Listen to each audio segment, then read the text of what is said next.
How's it going? Karthik Subramaniam, Adi Schools. Wanted to do a quick video blog on the RE435 form. The RE435 form is the main form that you'll need in order to get a real estate license and exam scheduled in California. I specifically wanted to take a moment to talk about the RE435 because this is the longest form of all the three forms that you need, and it's the one that most of our students seem to have some questions about. So I just want to go over the form here real quick, some of the key aspects of it, some hints, some tips on filling the form out, and I'll also give you my email address. If you have any questions, you can definitely shoot me an email and I'd love to help you out. So let me grab the form here. Part A is just basic applicant information. You'll enter your social security number, your date of birth. Have you ever applied for a real estate exam? You'll answer yes or no, depending on whether or not you applied for a test before. First name, last name, all this stuff is pretty basic. Now, one thing that I would make note of on this form at the bottom of the RE435, the first page, Part B, where it says examination information. Now, number one, under Part B on the first page asks, when you are qualified for the exam, do you want to use e-licensing to schedule your test date? I'm going to recommend that you check yes to that for a variety of reasons, but the main one is that if you check yes to that, you, the exam applicant, will be able to schedule your own state exam. So you'll be able to go into the system through e-licensing. You'll be able to pick what day and time you'd prefer to take the test. I know some of you are morning people. You just want to get the test over with and move on. You can schedule a morning test. If you don't want to take a test at 8, 8:30, or 9 in the morning, you can schedule an afternoon exam if that fits your lifestyle or your pattern better. So I would check yes to that.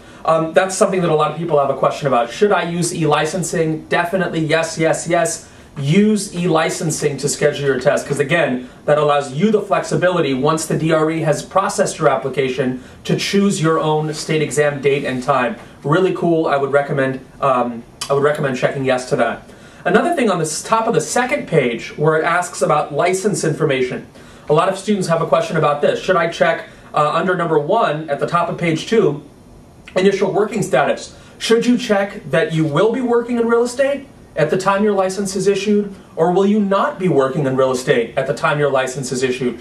Now, if you know what broker you're going to work for, once you have your license, go ahead and check that you will be working in real estate and have your broker fill out items 2 through 6 and sign the bottom where it says broker certification. What this will do, once you pass the state exam, this will put you on that broker's roster right when your license comes. So immediately, if you check that you will be working and your sponsoring broker fills all this out, the same day your license is issued, you'll automatically be put on that broker's roster. So that's a kind of saves you an extra step there. If you don't know what broker you're going to work for yet, or you're still kind of shopping around, you haven't made that decision, just go ahead and check that you will not be working in real estate when your license is issued, and then when your license comes, it'll show licensed NBA or no broker assigned. And then you can, once you pick a broker, you can go ahead and get on your broker's roster after your license is issued. So again, if you know where you're going to be working, go ahead and check that you will be. Have your broker fill out items 2 through 6 and sign item 7. If you don't know what broker you're going to be working with yet, just go ahead and check that you won't be working in real estate and leave items 2 through 8 blank there. Now, the last thing about this form that's really, really important is the background check information.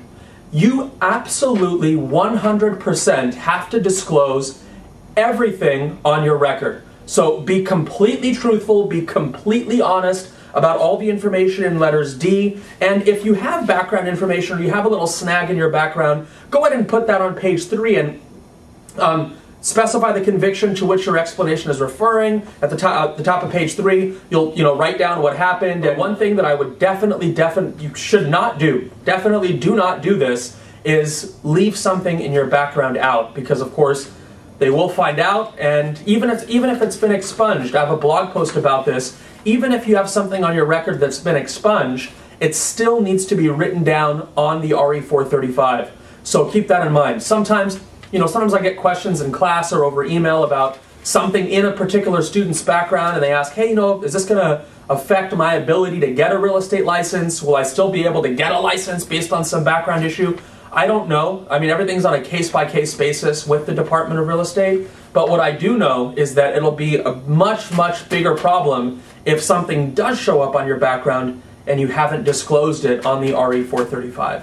So, hope this helps, and if you have any questions, shoot me an email or give me a call here at the office. Otherwise, good luck on your test, and again, good luck with these forms.